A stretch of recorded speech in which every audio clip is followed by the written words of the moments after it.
Hi, this is Naomi with Sword and Steel, and Into the Unknown Studio wanted me to check out this demo copy of their game, Enormity, and as soon as I saw the miniatures involved in this, and the fact that they have had previous successful campaigns in the past, I was like, by all means, let's look at this.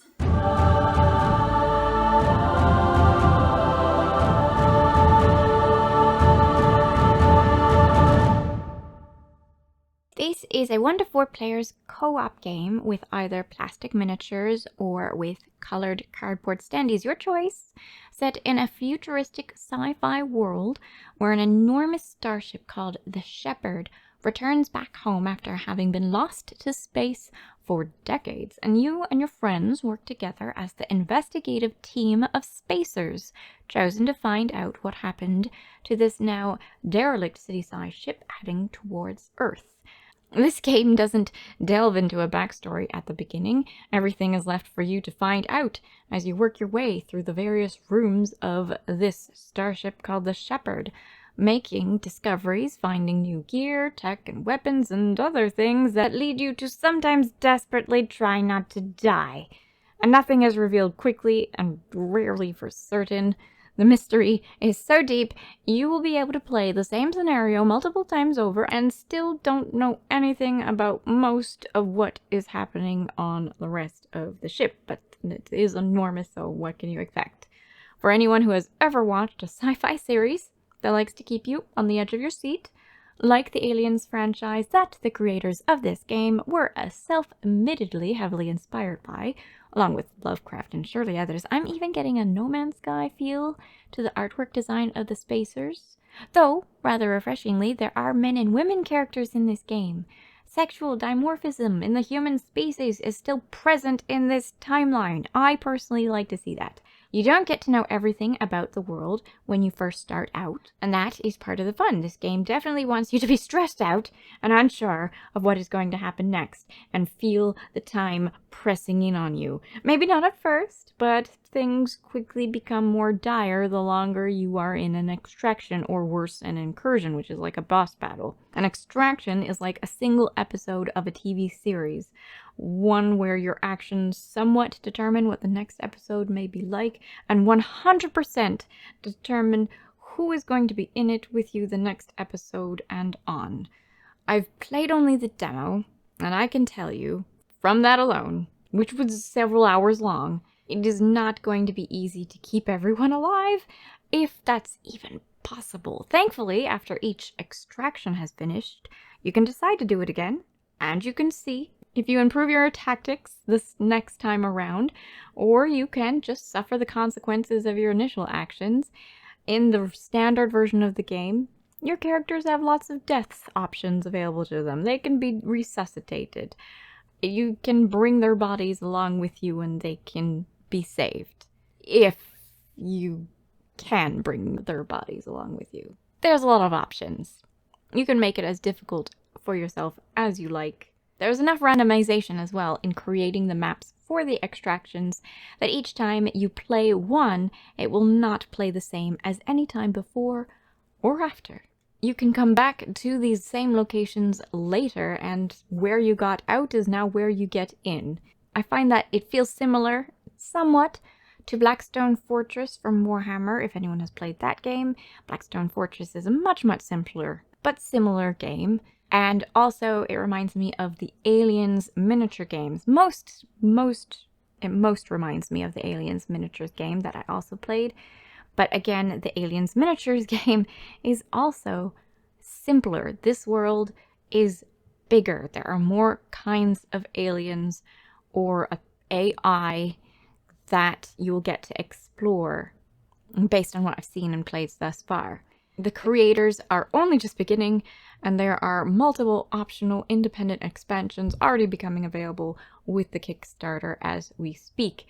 There is a lot to this game. If you want something simpler, then maybe you can find Blackstone Fortress anywhere, or if you enjoy the Aliens franchise like me, then maybe you could get the Aliens miniatures game, which has a lot to it, but this one has more. Quite complex. Straightforward once you get accustomed to it, but not a simple game. You should definitely check out the Kickstarter, and I think the cost is very reasonable for what you are getting. This was very well thought out, and you can tell that creators loved what they were doing, and it's still growing. These are, of course, my first impressions. I spent the last week playing it through, reading the rules, teaching rules to other people so they could get an idea of what it's like. They like the game too. And besides the missing rules that made me question a few things, and those seem to be quickly filled in as the rulebook is being updated, I'm enjoying it. Even when I play solo, it's fulfilling. Again, I've only played the demo copy of the game. The whole game has so much more, and they're very clearly proud of their work and their world, with higher quality miniatures and books and tokens and cards in the final version of their game, even though I can tell there's already so much work put into this already. For the miniatures, they are on the same scale as Dungeons & Dragons miniatures, so very adaptable to other games if you'd like to use them beyond this one. I'm probably going to be doing that.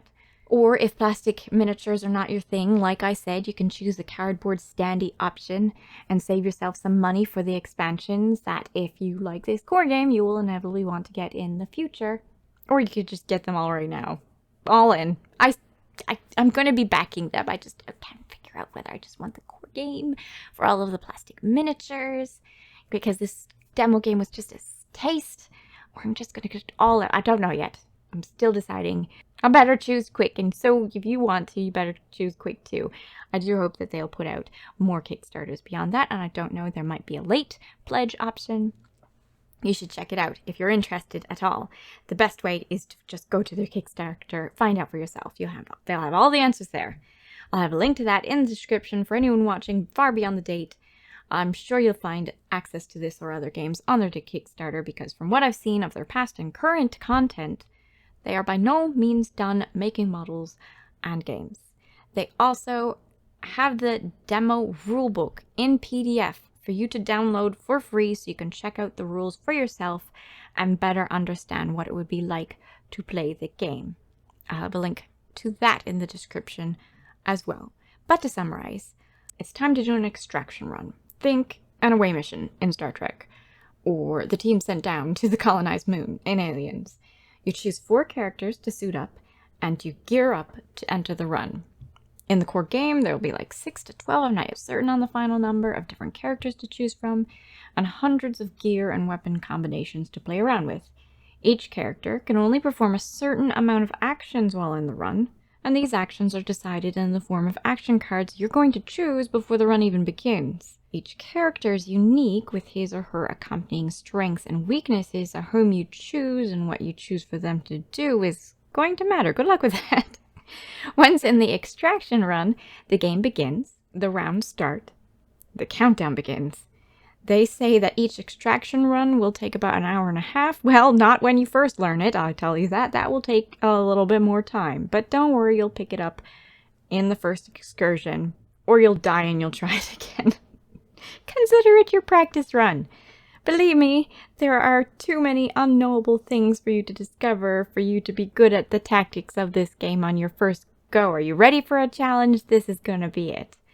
Every round has a countdown phase, a space phase, and an intruder phase. Your countdown clock starts at 9. At least in this demo one it did. Maybe it'll start down closer to 0. Who knows? Anyway, generally it'll start at 9 and it will go down to 0. And in each countdown phase, the tracker moves down by 1. Sometimes the track will have discoveries that will be resolved then and there when the countdown reaches it. Sometimes potential enemies will pop out of seemingly nowhere and attack you before you had any idea they were there. Each extraction will be different. Like I said, expect the unexpectedly dangerous and lethal. After the countdown phase, there is the spacer phase, where all of your spacers get to act in whichever order you like. They each get 3 actions, like I said, chosen from your action cards, and both your character and the protective suit they're wearing decide what actions are going to be available to you. And you will also have gear abilities, suit abilities, and character abilities you could use beyond the actions. Generally, these have a cost that you will have to consider as you play. your spacers generate tokens that your other spacers can use, so working together as a team is crucial. Also, the ship is teeming with moving, unknown adversaries called intruders that begin as blips on your spacer scanners and on the board in those little round red markers. If one of you makes too much noise too often, you could and will bring those intruders down on your head or down on your friends' heads. And believe me, that is not something you want to happen too often. And I say too often because no, you will not be able to avoid them forever. After all the spacers have taken their turns, 1 turn each per round, the intruders get to act in the intruder phase. Here, if there are any intruders on the board, they will act according to what their character sheet says, or in the terms of boss characters, they will act based on various cards that make it a lot more random. For example, though, the Grin, which is a baseline intruder with no higher thought processes basically, will automatically attack any spacer adjacent to them, or will run and attack anyone within their movement range, or will just race toward anything outside of their movement range. Depending on how long you've been dilly-dallying, exploring the area, gathering gear, opening doors that you might not realize you cannot close once they're open, the intruders will be at a different level of lethality. In the first 3 rounds, they aren't so bad. You could probably shoot one dead in one shot if you're lucky, and they might not kill you outright if they appear suddenly, particularly if you allow your stress and an adrenaline to affect you, which are both good and bad things. But as the time passes, they do become keener. They become more difficult to defeat, to a maximum at least. Well, the demo had a maximum. Who knows in the main game? Do be careful, though, making noise. Even to shoot down an intruder that ambushed your friend could lead more intruders to you.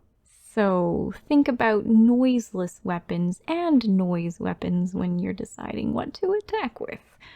Also in the intruder phase, there are moving blips on the board that turn to seek anyone making noise and head toward that noise. But they also move independently of what you're doing. How the blips on the board are moved, besides when in response to noise, is determined by a scanner. You pull a card from 3 different decks depending on where the tracker is on the countdown track, and you use a tack scanner to determine how far a blip travels in this phase. It's entirely random. The longer you have been on the run, though, the faster the blip travels, either independent of you or as the timer goes down in your direction. After the intruder phase is done, you start the next round, back at the countdown phase, and it all begins again, but more dangerous than the last round. There is a mission to fulfill in every extraction. In the case of the demo, the mission was just to find an elevator to take you the heck out of there, with a secondary mission to solve what was giving your scanner such anomalous readings. In other extractions, though, you have to specifically explore and discover a certain amount of the area and get certain gear. Or maybe you need to find a keycard to get past a door, and you have no way of knowing where this keycard is if it's in this location at all. The location maps are in location books, and you can find yourself using more than one book for one run. As soon as you get to the edge of one map, the next map might open up. That's a good thing for exploration, but that also leads more often than not to more blips on your scanner and therefore more intruders to face. Nothing is clear-cut, for you anyway. You could find the way out has been blocked when you get to it, and you have to turn around and go back to find whatever gear you need that you never knew you needed. The designers want you to explore the area, and by golly, you will explore. Or die, or both. Both seem good, really. It's intense. I have had a lot of fun with it. It's not a game to play if you don't intend to pay attention. Things are gonna get heated. Maybe from a star the ship is traveling too close to, you never know. There's a lot to this game.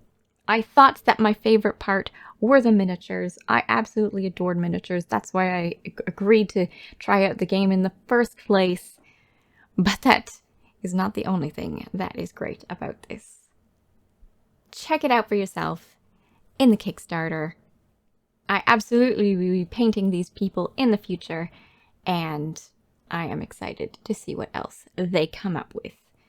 All the links you need are in the description. If you had any questions, they are quick in answering me, so be sure to ask them below. I'm very excited to see the miniatures once they are complete. I do hope to get all of them. I have to say, this is my style of miniature. I would be using it in this game, of course, but I'm going to be using them throughout. I just enjoy sci-fi miniatures, and the fact that they're going to be coming out in plastic is the win-win for me, because I adore plastic miniatures. If you wanted to see all of these plastic miniatures assembled as they come out, make certain to like the video, subscribe to the channel, and let me know, as well as by that way letting Into the Unknown Studio know that they should send me some. Or, of course, I might just have to pick up the game myself, because I am a miniature collector at this point. But they never expire, so why wouldn't I? I mean, come on, they're just gorgeous, don't you think? Let me know what you think of the miniatures. Let me know what you think of the game concept. I'm very excited about it. I have way too many games to try out, I've got to say, but spacefaring adventures with aliens is so me. So I'm really excited for these. Okay, I'll catch you in the next video. Bye! There's not long to go. I really have to make a choice. But look. This goal has already been met. And this is my favorite. This is my favorite spacer. She looks great. Doesn't she look great? I can't see what she does, but I don't really care. I'm going to be playing this character because she just looks awesome. This is gonna be me or you. There's so many monsters. He's giving me like a Stranger Things vibes. I'm down with figuring out what he is. Look, a DNA snatcher. That's nasty. Maybe that's why he looks like someone, because he snatched their DNA. Okay, he's cool. I want to know what he does. And you can see he's got cards, so he's got a mind. Of course, he's got a mind of his own. That's gonna be so cool. What is the coolest alien that I've seen so far? There's so many. When to go with an enormous gun? I don't think that was necessary.